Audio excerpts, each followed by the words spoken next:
Very good morning, students. In the last two videos, we have discussed about the graph related to the distance time graph as well as the velocity time graph. In these two graphs, we have concluded the sum of the result. ठीक है, जैसे हमने velocity time graph में एक सबसे important result देखा था कि भाई जो velocity जो होती है एक यूनिट टाइम के ऊपर, that will depends upon what, that will depends upon the slope of that graph. जितना ज्यादा ग्राफ का स्लोप होगा the velocity will be the more. Come slope होगा तो वेलोसिटी कम होगी. ठीक है, उसी तरह से डिस्टेंस टाइम ग्राफ में भी हमने यही देखा था. लेकिन वेलोसिटी टाइम ग्राफ में एक और इंपॉर्टेंट थिंग हमने यहाँ पे डिस्कस की थी, that the area under the velocity time graph that will be equivalent to what. किसके इक्वलेंट होता था? वो होता था हमारे पास distance covered by that particle. बस उसी रिजल्ट को लेकर के आज हम कुछ प्रॉब्लम्स जो हैं वो सॉल्व करेंगे रिलेटेड टू दैट रिजल्ट. ठीक है, तो यहाँ पे मैंने दो टास्क यहाँ पे लिखे हुए हैं, दो सिचुएशंस हमने यहाँ पे कंसीडर करेंगे. First situation is here, graphical representation दी है. आप लोगों को भी क्या होगा, कुछ इसी ही फॉर्म में ग्राफ्स आएंगे और ग्राफ्स के रिलेटेड आपको पूछा जाएगा कि बताओ what is the distance travelled by the particle between the time interval. तो टाइम इंटरवल कुछ भी हो सकता है. तो यहाँ पे जैसे मैंने एक वेलोसिटी टाइम ग्राफ लिया हुआ है, that is the time axis and this one is the velocity axis. ये टाइम को बता रहा है इन सेकेंड और ये वेलोसिटी को बता रहा है इन मीटर पर सेकेंड. क्लियर हुई बात. तो इन द फर्स्ट वन हमें बोला गया है तो find the distance travelled between the 0 to 8 second. अब दिक्कत कहां पे आती है भाई? दिक्कत आती है इस ग्राफ में. हमें क्या आ रही है भाई, ये जो ग्राफ है हमारे पास that is the velocity time graph. What is that graph? That is the velocity time graph and we have to ask to find out the distance from that graph. How can we find?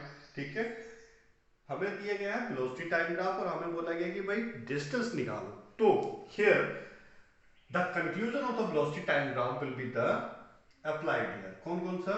That is the distance traveled or displacement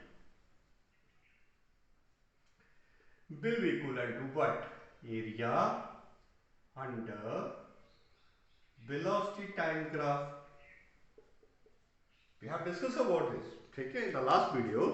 और आप लोगों ने video watch नहीं किया तो उससे पहले video को वॉच करो. ठीक है, तो वहां पे हमने कंक्लूजन निकाला था वेलोसिटी टाइम ग्राफ के अंदर कि भाई जो एरिया होता है but ever with the area under the velocity time graph, तो वो किस चीज को रिप्रेजेंट करता है? वो करता है डिस्प्लेसमेंट ऑफ दैट पार्टिकल. ठीक है, तो यहाँ पे हम ये सपोज कर रहे हैं particle is moving in the straight line. जब पार्टिकल स्ट्रेट लाइन में मूव करता है तो डिस्टेंस और displacement both will be the equal. Clear हुई बात. तो हमें बोला गया फर्स्ट पॉइंट में कि भाई 0 to 8 सेकंड के बीच में बताओ कि डिस्टेंस कितना कवर किया.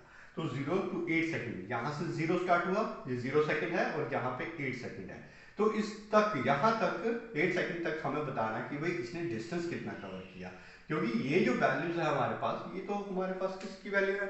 ये तो वेलोसिटी की वैल्यू है. ठीक है, तो we will apply this formula. क्या है? Displacement is equal to area under velocity time graph. So हमारा यहाँ पे काम होगा what are the graph form between the velocity time graph. देखो एक ग्राफ हमारे पास ये बन रहा है, अगर मैं इसको डार्क लाइन में बनाता तो ये कुछ ट्रायंगल की तरह शेप आ रही है. वन ग्राफ इज हियर, तो एक ग्राफ हमारे पास ये बन रहा है. ठीक है, तो ये दो तरह के एरिया हमारे पास बन रहे हैं. तो हम इनके एरियाज को कैलकुलेट करके डिस्प्लेसमेंट को इजीली कैलकुलेट कर सकते हैं. ठीक है, तो डिस्प्लेसमेंट को मैंने नाम दे देता हूं यहाँ पे एस से. ठीक है, सो एरिया अंडर. सो सबसे पहले देखो भाई एरिया 0 to 4 सेकंड तक एरिया जो फॉर्म हो रहा है वो कौन सी शेप बन रही है. तो हम यहाँ पे लिखेंगे एरिया ऑफ द ट्रायंगल. किसका एरिया बना भाई? ट्रायंगल की शेप आ रही है ना, तो ट्रायंगल का एरिया हम कैलकुलेट कर लेंगे. प्लस अगर 4 से 8 के बीच में हम देखते हैं तो एरिया ऑफ द रेक्टेंगल या फिर एरिया ऑफ द स्क्वायर बन रहा है, समथिंग लाइक दैट. ठीक है, तो यहाँ पे हम रेक्टेंगल ले लेते हैं, एरिया ऑफ रेक्टेंगल. ठीक है, तो रेक्टेंगल लेना ज्यादा इजी रहेगा क्योंकि लेंथ जो वेरी कर सकती है, तो we can not say that it's perfectly square. ठीक है, so now what is the formula of the area of the triangle as we have discuss in the previous classes. आप लोगों ने मैथमेटिक्स में प्रीवियस क्लासेस में पढ़ा होगा the area of the triangle, ठीक है। तो उसी एरिया ऑफ ट्रायंगल को वाली हम यहाँ पे सब्स्टिट्यूट कर देते हैं। क्या होता है 1/2 बेस इनटू हाइट, ये होता है, plus area of the rectangle. Area of rectangle will comes out to be length into breadth. Is that clear? ये फॉर्मूले होते हैं ना, तो इन्हीं फॉर्मूले के बेस पर हम डिस्टेंस कैलकुलेट कर लेंगे। कैसे कैलकुलेट करेंगे? देखो यहाँ पे s is equal to what 1/2 आ गया हमारे पास। बेस देखो, बेस कितना आ रहा है? बेस इसको बोला जाएगा यहां से लेके यहां तक, तो 0 से लेकर के 4, तो कितना बना बेस हमारे पास? 4 यूनिट बना बेस, ठीक है। So we will write here as 4।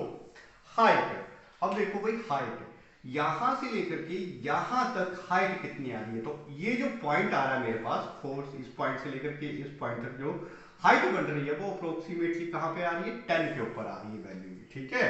तो हाइट का काम कौन करेगा? 10 मीटर पर सेकंड काम करेगा।